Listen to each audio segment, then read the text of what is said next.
मोनफैबाय जों बागमारा रिहाबारि आदा सीताराम बसुमतारीनि न'खर। खुलुमबाय खुलुमबाय गोबां हानजा लाना फैदों। राजा मदर गयारी दङ, गिरीश बर' दङ आरो धीरेन बसुमतारी सिनायो धीरेनखौ आदाखौ? नुदोंमोन आं। बारग' प्रिन्सिपाल बोरिमाखा माबानि आरो सिसि मेम्बार दङ जोंहा शरद रामसियारि। बिआइ आंनि बिआइ बिआइसो औ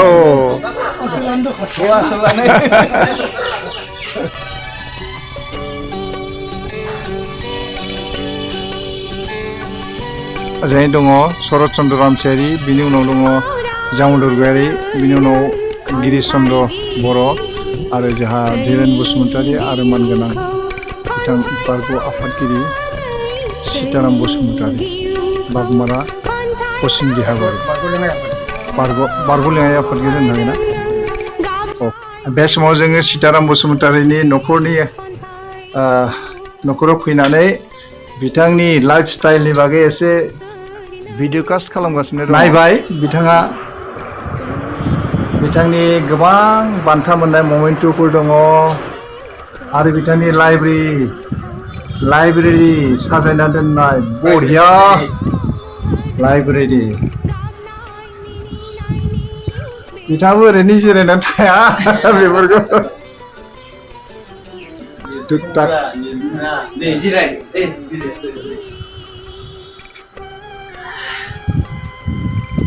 गोबां अनुस्थान प्रतिष्ठान बायदिसिना आफादफोरनिफ्राय मोननाय बिथांनि जे हामलायमा मान बिलाइ गोबां दंसै।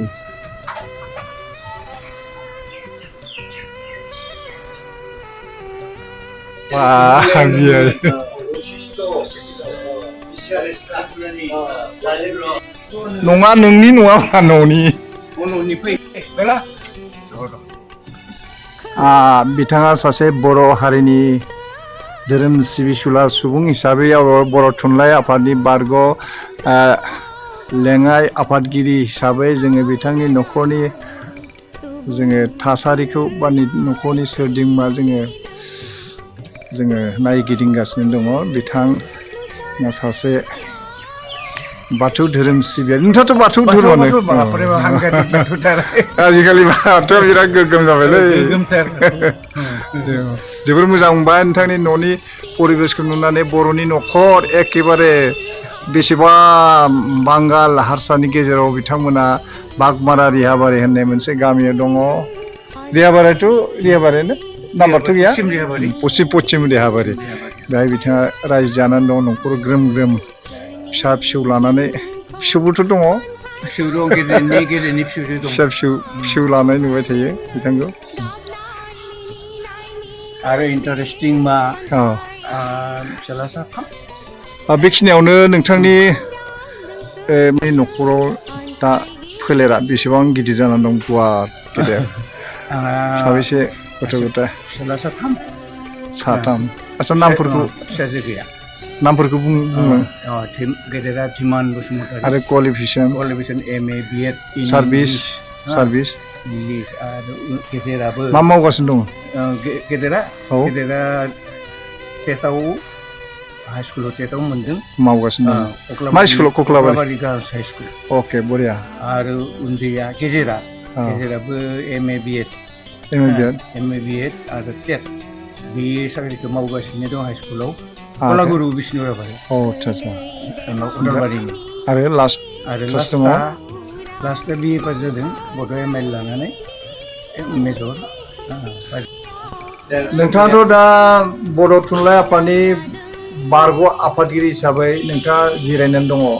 नोंथाङा दा बे जिरायनाय समाव जिउनि बेलासि सम सफैबाय, अदेबानि नोंथाङाबो बे समाव नोंथाङा थुनलाइनि एबा गुबुन हारि माहारिनि मा खामानि मावगासिनो दं एसे जों मिथिलांनो लुबैयो। खुलुमबाय दै गासैखौबो। आं आगोलनिफ्रायनो थुनलाइयाव आंहा माबाना गोसो दंखायोमोन नालाय, आरो बिनि फिथाइ बायदियै आं बर' थुनलाइ आफादाव बाहागो लानानै माब्लाबा प्राइमारि आफादनि आफादगिरि माब्लाबा जिल्ला आफादनि आफादगिरि आं बर' थुनलाइ आफादनि लेङाइ आफादगिरि जाहैनानै नै देग्लाय आं बारग'बाय आरो दा न'आवनो जिरायनानै दंथ'यो जिरायनाय माने जोंनि जिउआ जिरायनायनि सम गैखाया आं गौथुमारि बायदियै जिरायबाय नाथाय जिथुनिखि लिटारेरि एक्टिभिटिस बेखिनियावनो गेजेराव एसे इन्टारेस्टिं खालामगोन सार नोंथाङा दिनैसिम लिटारेरि कन्ट्रिबिउसनाव मा एवार्डफोर माबाफोर एवार्डफोर मोनबाय नामा? औ आं खुदिया थुनलाइयाव आङो साहित्य एकाडेमि चिल्ड्रेन लिटारेचार बबे बिजाबनि सायाव नोंथाङा मोनदोंमोन बेखौ? गथ' गथायनि सल'बाथा। अके अके बरिया। 18 आरो बिनि सिगां बर' थुनलाइ आफादनि जा प्रेस्टिजियास बान्था रांसार बान्था बे रांसार बान्थाखौबो आं आंनि गांसे खन्थाइ बिजाबाव मोनदों। मा मुंमोन खन्थाइ बिजाबआ? जिउ सोदोब ओंथि। बरिया जिउ सोदोब ओंथि। जिउ सोदोब ओंथि। जोबोद ओंथि गोनां। आफादा मान होदों बान्था होदों रांसार बान्था होदों। बेनि अनगायैबो आं गुबुन गुबुन जिथुनिखि गुबुन गौथुमफोराबो मोननै मोनथामसो आंनो बान्था जोङो दा थांनो नागिरदों बिजनि थेंफाख्रियाव जोंनि दुलाराय बैसोगोरा आफादनि सेन्ट्रेल लेभेलनि मिटिं दङ बे मिटिङाव जों दा गेजेराव नोंथांमोना बेहाय नैबे बिथांनाव हाबफैबाय आरो नङा होमबा? जों बिथांनाव हाबनानै बिथांजों एसे मोगा मोगि जाबाय बिथांनि जोबोद गोजोननाय फोरमायबाय जोङो सिगां हाबदोंब्लाबो बेबायदि न'खराव जोङो गोबाव सम बेबायदि रायलायाखैमोन दिनै रायलायबाय मोजां मोनबाय जोबोद मोजां मोनबाय बेखिनियावनो जोंजोंथ' दंखायो जोंहा बरिमाखा गोजौसिन फरायसालिनि बारग' गोरायुं मानगोनां धीरेन बसुमतारी बाथौफुरि बड' एकाडेमि LP स्कुलमोन दा माने माबा जाबाय एमालगेमेट जाबाय बिथाङा गाहाय फोरोंगिरिमोन दामोदर गयारि आरो जोंनि आइथियाबारि बिद्या मन्दिर हायार सेकेन्डारिनि बारग' प्रिन्सिपाल दं गिरिश चन्द्र बर' आरो लोगोसे बिथाङा गोबां गौथुमाव दुलाराय बर' बैसोगोरा गौथुमनि बाक्सा जिल्ला कमिटिनि बिथाङा आफादगिरि बेनि अनगायै बर' थुनलाइ आफाद आइथियाबारि गुदि बर' थुनलाइ आफादनि बिथाङा आफादगिरि। मोसायोना नोङो आबै? मोसायो मालाबा नायनो फैगोन दै मोसानायखौ।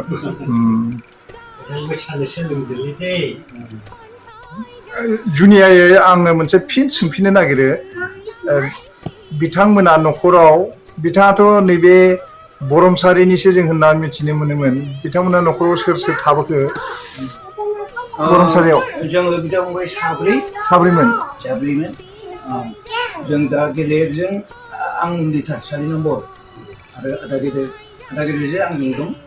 उन्दैयाथ' नोंथांमोना गासैबो गेजेर ससेनि गेजेरनिखौबो नोंथांमोना गासैबो मिथिगौ भगबान बसुमतारी मानगोनां रोजाबगिरि भगबान बसुमतारी LP फरायसालि बिथाङा गाहाय फोरोंगिरिमोन भगबान बसुमतारी बरमसारिनि बिनिनो असे आंगो फंबाय सीताराम बसुमतारी बिथाङा नैबेहाय साकरिनि सूत्रे नैबे MK कलेज ना MK कलेजाव बिथाङा जइन जाफैदों आरो बे खाथियावनो बिथाङा न' लुनानै दंफैयो दा बिथांनि अरायथा थानाय गोजोर थानाय जि पश्चिम देहाबारि बेहाय बिथाङा ग्रों ग्रों रायजो जानानै दङ फिसा फिसौ लानानै। आंनि आदा भगबान बसुमतारीया मोजां मुंदांखा मेथाइ रोजाबगिरिमोन मेथाइ सुजुगिरिमोन गोबां जि महर गोसा सानसिख्ला होननाय एसे सुजुदो उर्न ब्रह्मनि दोंसे खन्थाइमोन उर्न ब्रह्मनि दोंसे खन्थाइनिफ्राय बिथाङा मेथाइ महर होदों आरो बेनि अनगायै दोंनैसो ओमफ्राय लथा गोलावजों दै लोंनाय बे मेथाइखौबो भगबाना दायानो सुजुनाय आरो हारिनि दाहार दं नामा? हारिनि दाहारजों लोमसावो जोंनि गोरबोखौ बेबायदि गोबां हारि जांख्रिथायारि मेथाइ हारिखौ जाखांनायनि मेथाइ मोनसे समाव जोंनि दुलाराय बर' हारिमुनि गेजेराव मोनसे रिनाइसेन्स एबा जांख्रिथाय सृष्टि खालामनाय मानगोनां भगबान बसुमतारी आदेबानि दा बिथाङा रुंसारि जालांबाय बिथांनि जि सृष्टि खालामनाय सोरजिनाय मेथाइफोरा दिनैबो माने गोथां जानानै दङ एभारग्रिन जानानै दङ बिनिनो आंगो फंबाय सीताराम बसुमतारी आरो दङ नैबेहाय जोंहा CEC मेम्बार दङ शरत चन्द्र रामसियारि मानगोनां बारग' CEC मेम्बार आरो जोंनि बारग' बाक्सा जिल्लानि आफादगिरि बर' थुनलाइ आफादनि आफादगिरि बरिया मोनसे गोजोन थासारियाव जोङो बेहाय फैनो हादों आरो लोगो मोननो हादों बुंफिन बे जाबाय आंनि साहित्य एकाडेमि बान्था मोननाय बिजाब गथ' गथायनि सल'बाथा चिल्ड्रेन लिटारेचार आरो बर' थुनलाइ आफादनिफ्राय मोननायनि लेखाया जिउ सोदोबोंथिमोन एभेलेबल नङा आरो जोब्बाय आरो जोबदो आरो बेखिनिया आंनि सोरजि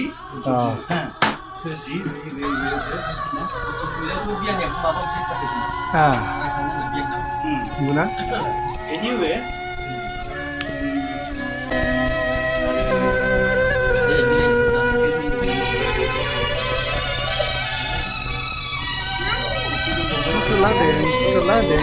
लादों मामि नोंनि फट' लादों आबै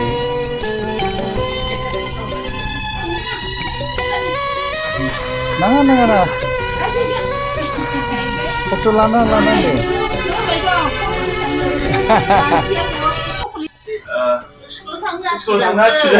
दे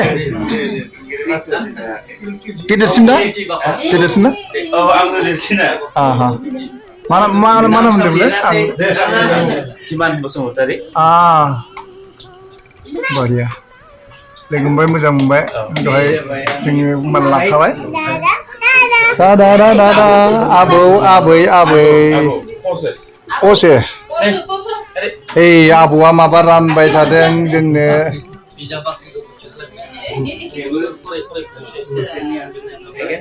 बे खन्थाइनि आन्सारफोरखौ मोजाङै नायसुन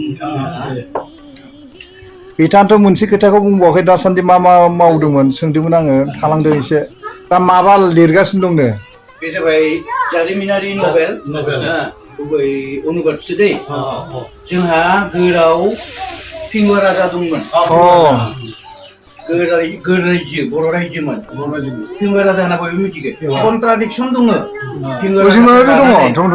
बे धमधमावबो फिंगुवा राजा दङ आरो गोरावबो फिंगुवा राजा दङ आरो आं नागिर मोनबाय खारिमिनखौ जे बे सासेयानो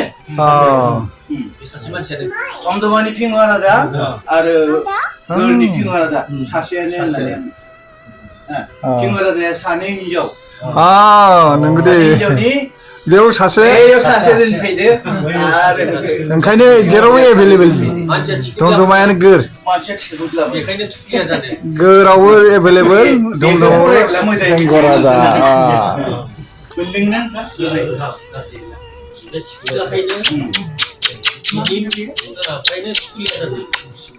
आबै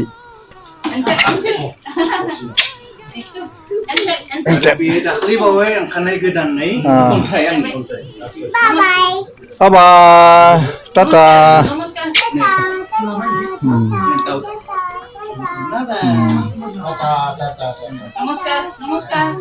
नमस्कार आरो फैबावगोन दे जोङो फैबावगोन गांसे दङमोन आं नागिरनानै मोनबा बहा बिजाबा गांब्रै सोलिबाय दं ट्रेन्सलेसन दासान्दि ट्रेन्सलेसननि खामानिया गांब्रैनि सोलिगासिनो दङ ट्रेन्सलेसना ओंखारनायनि लामायाव दं बर'मानि थुनलाइयाव दं गांसे बे जाबाय सुनिति कुमार साटार्जी थुनलाइ पाब्लिशनाव सुनिति कुमार साटार्जीनि किरात जनकृतिखौ बिथाङा बर' राव सोलायदों प्रेसआव सोलिबाय दं कारेक्सन सोलिबाय दं जोंनि थुनलाइ पाब्लिशनाव पाब्लिश खालामगोन बरिया जापानी बिजाब इकिगाइखौबो आं ट्रेन्सलेट खालामजोब्बाय बरिया आरो बियो दा प्रेसआव दङ माबायाव बिथाङा जिरायनानै थायाखै बर' थुनलाइ आफादनि आफादगिरि बिथाङा जिरायनानै थायाखै सीताराम बसुमतारी दा मा मावगासिनो दङ बेखौ फोरमायगासिनो गेदेर हाबिलायाबो प्रेसआव दंहैयो बेयो जालानि उषा आकांक्षा हमेन बरग'हायनि ना नङा हमेन बरग'हायनि आरो सासे दंबोयो सासे दंबोयो गेदेर हाबिला आरो दासान्दि आङो गांसे आरोबाव हमबाय दङ बे नागपुरनिफ्राय आरो आंनो गांसे लेखा ट्रेन्सलेट खालामनो हरदों आरो Geeta Gita. Nanga buka. Joyram Dasni. Joyram Dasni kita Probodini. Juga ang nawagdan bitamuna. Mana ang kalambay dong 19 September ni dasim 13 September.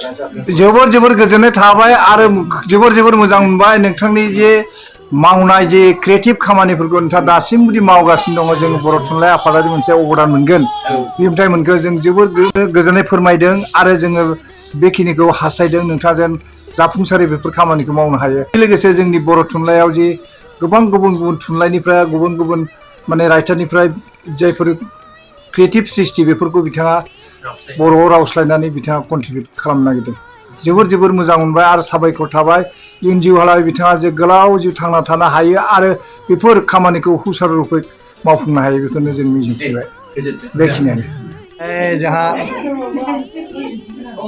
थांदो दै जोंहा नै बाजै दं बिथांनि धोरोमजि नामखौ खोन्थाना होलै सारा नामखौ खोन्थाना होबा बाजैनि नामा नागेश्वरी बसुमतारी माबा गिरीश